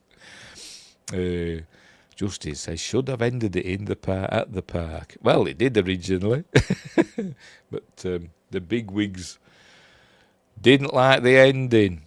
I don't know what that sign means. Craving bees. Obviously, it's some sort of thing to stop you smoking. I don't know, but is that relevant? I don't know because I can't remember all the names. Is it a relevant name? What we got here? Does it show us Booth? They said they were an Oswald, so is that Oswald? I can't see it. What else we got? That's a Karl Marx. Chapman, McKinley, Applewhite, Gein, Ed Gein. I can't really make any of the others out. They're a bit. It's a bit blurry. Can we frame at a time, see if it sharpens up. No, I can't really make it out. No, it's not going to get any sharper, is it? Anyway, there you go. She wants to walk. She's had a freak out in her head. She wants to walk. She wants to get off at the next station. So anyway, the next station, which is Booth Street, we see some, I'm guessing, football fans are there. And he throws his chocolate bar in the bin, but obviously it doesn't go in the bin, and it goes onto the tracks. It blows onto the tracks. End of the line. Oh, we hear Tony Todd's voice again, by the way, at the end, as the voice of the conductor. End of the line. There we go. There's a rat. Apparently it's an homage to Glenn Morgan's film before this, which was Willard. The film about the boy with the rat. Or is it a sequel to the film about the boy? I've not seen either of them. It's what the song Ben by Michael Jackson's from, isn't it? But here's a rat. It's going to cause its problems in a minute. There we see 081, look. Flight 180. But she's trying to get off, but she can't because everybody else is getting on. They're blocking her way. But then she sees Julie. She says, oh my God, fancy meeting you here. So she was just on the way to see her, I think, but they just met. Thingamabob. Wingers says, it's a remake, I think. I don't know. Oh, he says, I haven't seen it. I don't know. I did it for a remake or a sequel or what. I thought it was a sequel to the Willard and the film before it, and I forgot what it was. That called Ben. I don't know. Whatever. About a boy and his rat, wasn't it? I've not seen either of them. Anyway. So, she's talking, saying, you know, coming to see you. And she says, I've been having this a feeling like I did that night. All that stuff. Says, oh, it's all done with. Meanwhile, the rat's eating that chocolate bar next to, I'm not going to show it. No, PC. Next to some dodgy wiring on there, and it's connected to a signalling box, you know, that changes the tracks. Obviously, that's going to go wrong in it. There you go. You see that the track, that doing that. And the rat's going to make a mullock of that, as my mother would say. But anyway, she goes to introduce Julie to her new friends, but then she sees there's somebody else on the train as well, by a weird coincidence. There he is. Kevin's sitting there with his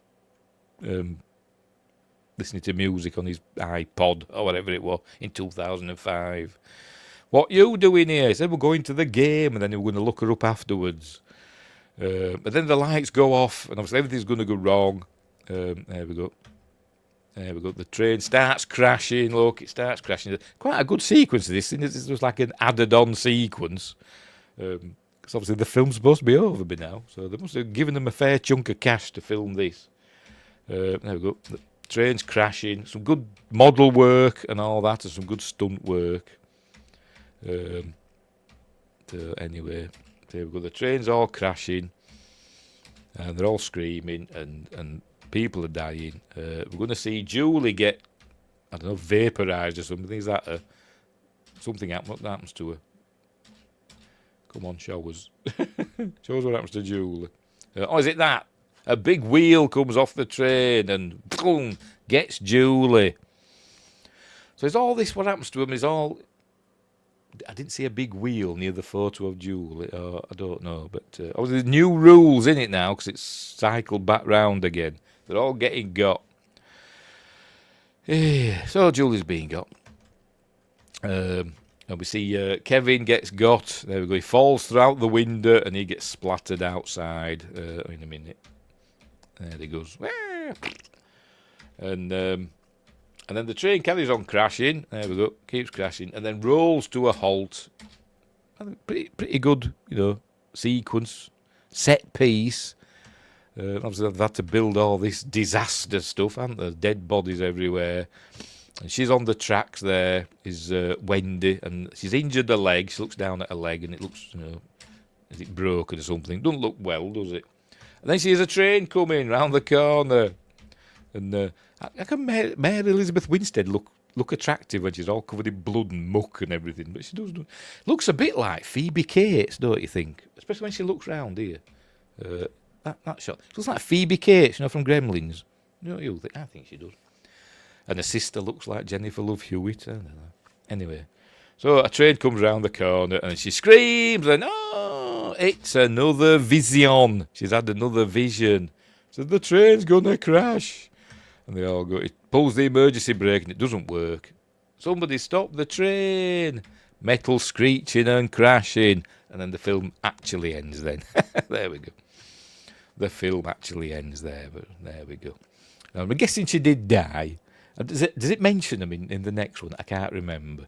But I think they do. I think we're given that that impression that they do actually die, because we hear all the metal crashing and screaming and stuff, even though it didn't show us. By the way, Lewis, remember they'll get the head squish. Cool name, his actual name, Texas Battle. Great name, isn't it, that? And he's a funny guy in the behind the scenes. It's very funny. Anyway, so there we go. So that's the end of Final Destination 3. A lot of fun. And as Justin says, a lot of people's favourite. I think I said that for all of them, though, because they've all got good points and bad points, haven't they? So I think any one of them could be somebody's favourite. I think 2 is still my favourite. But the new one is a close second, because the new one is a really lot of fun. I really enjoyed the new one. Pardon me. The producer said she died, but Winstead said she is alive. Well, what would she know? She's only the actress. I think they're all dead, because that were the orders from above, wasn't it? Kill them all. That's what it says in the behind-the-scenes documentary. The final chapter is called "Kill Them All." So there we go. So anyway, that's the end of Final Destination, the third. Which is a lot of fun. I do enjoy it. Some great kills in it and great deaths. A lot of splattering and Mary Elizabeth Winstead getting blood and puddings on her face. Many a time. Final Destination. Yes. I don't know how many there is now. 5 film collection. This is the 5. So there's 5 in this. And then is the new one the 6th one? I don't know. Let me check. I don't know how many there is. Just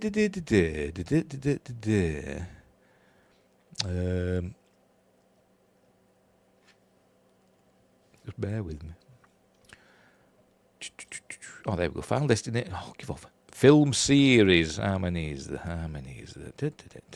Yes, there's 6 so far. So got another couple to go before we get to Final Destination. So what would the 7th one be? The 7th one would have a 7 in somewhere. Oh dear. There's technically only 2 survivors, the 2 from part 2.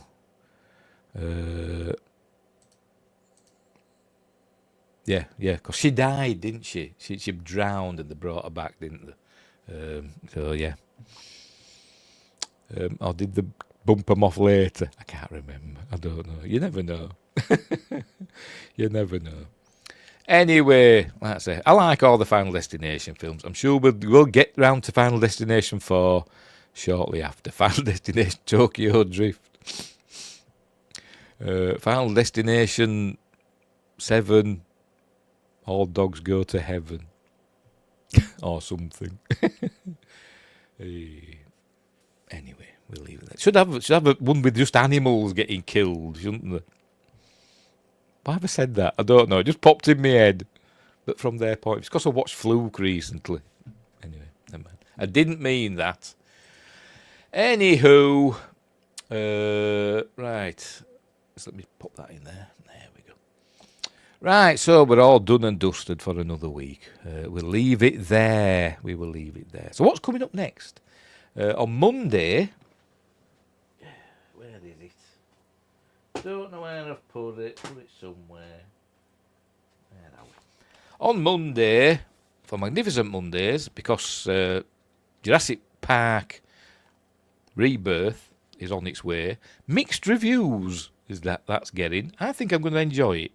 But anyway, hang on. Justin says I would skip that one when the animals died. Just says final dead in space, dead station in space, like Dead Space in space. Anyway, on Monday, we're doing The Lost World Jurassic Park. Don't know why they didn't just call it Jurassic Park 2, The Lost World, but they did. Next week, now then, for Friday Night Appointment with Fear, I think I'm going to do a newish film. It's been out, came out this year, but it's really good. It could be my favourite film of the year so far, maybe. But next week, for Appointment with Fear, we're doing Heart Eyes, which is a huge amount of fun, although the ending, spoilers, bit crap. But really enjoyed that film. So that's what we're going to do next week. Just got that yesterday. I think it was yesterday or the day before. So I'm looking forward to that. Right. Wingris says next Friday is our birthday. As in our what? Is it? Oh, 4th of July. Yes, it is, isn't it? It is. So there'll be no bugger watching then. Because even though I'm, TOYG, that old Yorkshire geek, most of my audience is in the United States, according to YouTube. But anyway. So, should I do a 4th of July based? Is there a 4th of July based horror film? I will have to look it up, won't I? See if I can find one. If not, we'll do Heart Eyes. If I can find one, a 4th of July based horror film, I'll do that. I'm sure there is one, but I will do some searching. Right, so we'll leave it there. So thanks, Wingrace, and thanks, Justin, and for the super sticker as well. Thank you for that. It really, really helps. So we'll leave it there. And before we go, don't forget to like and subscribe, etc., and all that stuff. Uncle Sam killing everyone. I will have a look and see if there's got to be one, hasn't there? There's one for every other holiday. So there must be one. Anyway, so we'll leave it there. So thanks for watching, wherever you are. Don't have nightmares. Look after each other. And until next time, I'll see you. Wherever I put it. I've too many videos in my list at side that you can't see. That's over there for me. A big long list of videos with stuff like, that. I am so sorry. I was just finishing up a lovely brunch. I've loads of stuff like that in. And so I can't find anything else. Right, here we go. Right, I'm going now. Hang on. Comment. Wingris says take care. Justin says take care, everyone. Wingris says take care. Yes, you take care too. And I'll see you when I see you. I might do a sketching stream on Sunday. I haven't done one for a while, have I? We'll see. Or news. I don't know. We'll see. Or I might not do anything. Who knows? Just watched that episode. Oh, cool. I haven't watched any Stargate for a while, apart from Stargate Origins, Catherine. But anyway. Right, so we'll leave it there. So thanks for watching wherever you are. Don't have nightmares. Look after each other. And until next time, I'll stay there.